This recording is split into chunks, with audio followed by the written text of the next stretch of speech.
আইসা কেউ নাই, এক গ্লাস পানি আগায় দিব, নিজের পানিটাও নিজে। বিদেশটা এমন না? সে কি আর বলে? বাড়িওয়ালাদেরকে তো বুঝতে দেয় না, মা কানবে, বউ অভাব চিন্তা করবে, এই জন্য বলে না, বলে না। এটাই তোর সন্তানের নিয়ম।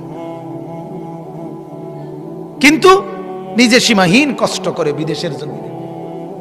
আমার কষ্ট লাগছে দেখে। আমি হজ উমরায় গেছি যে সৌদি আরব, আগে কতবারই দেখছি এরা নিয়ে যায় দাওয়াত দিয়ে দিয়ে তাকে রুমে, এই ছোট্ট গদ্দুর জায়গার মধ্যে কষ্ট করে থাকে।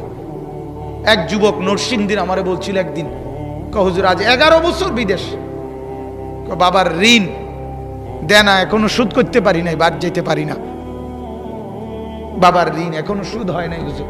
কিন্তু ট্যাবলেট হুজুর নাই, কেউ খুললে দিব। 12 ঘন্টা ডিউটির পরে